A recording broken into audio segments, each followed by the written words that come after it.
A growing number of Christian and conservative groups are facing a new kind of discrimination.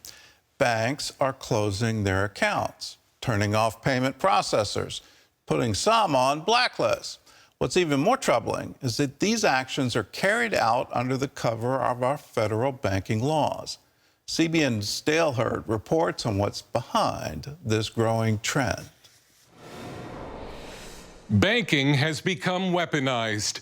Christian and conservative groups are labeled high risk and then debanked or denied financial services. Among the victims, Indigenous Advance Ministries, which helps orphans and widows in Africa.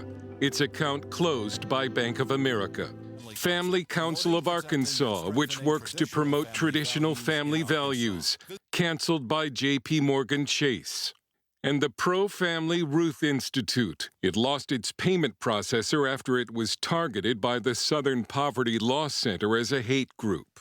The office manager received an email saying, "We're not going to do business with you anymore." She went right then and looked at our bank account, and it was gone. The credit card processing was gone. And what qualified the Ruth Institute as an alleged hate group? The dream of the Ruth Institute is that every child be welcomed into a loving home with their own mother and father married to each other.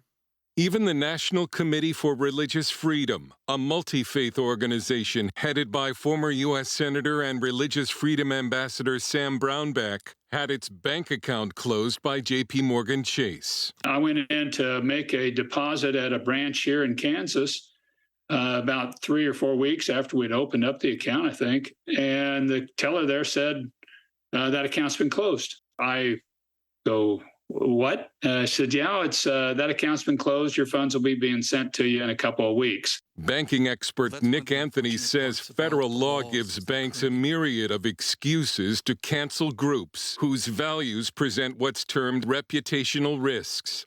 He adds the real culprits may also be federal regulators who can pressure banks to cancel certain groups.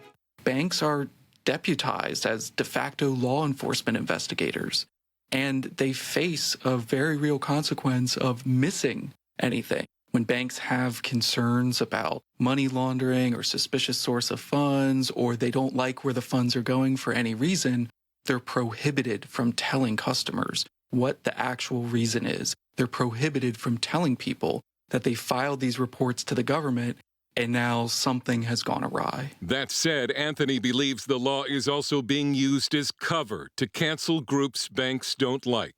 Sam Brownback would later learn that JP Chase canceled his group after designating him as a politically exposed person with a customer risk profile, a designation that's only supposed to be applied to foreign nationals, not former U.S. senators. Nevertheless, JP Chase CEO Jamie Dimon said no apologies are necessary. It's no secret that corporate boardrooms are under pressure from liberal groups to push DEI, diversity, equity, and inclusion, which includes the LGBTQ agenda.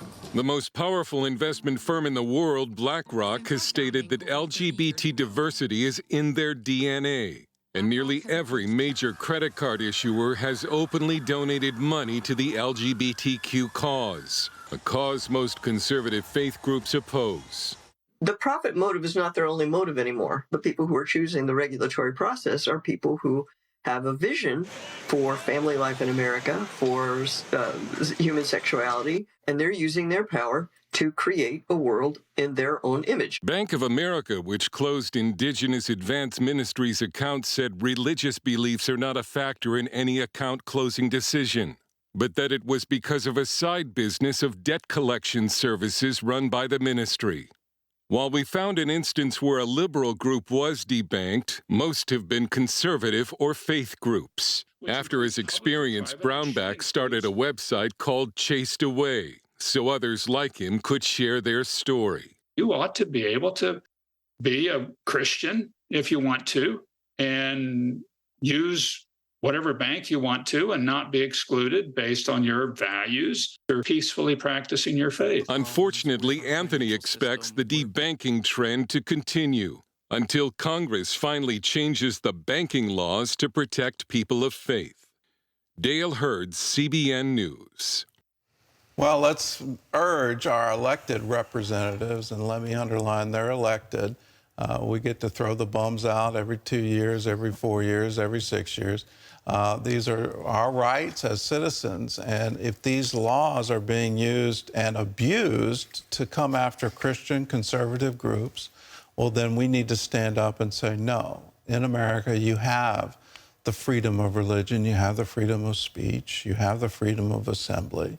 Our laws shouldn't be stacked against certain political views or certain religious views. We should be open to all. The left seems to be on a mission. When you look at what the Southern Poverty Law Center is doing, it's not about law, it's not about poverty. It's not even Southern. It's about an ideology, and they want to label people hate groups. And they're taking that label to the major corporations and saying you shouldn't do business with them. It's incredible. Are we entering into an age where you can't have a bank account in America if you're a Christian group? You can't exercise your freedom to participate in the political process if you're a Christian group.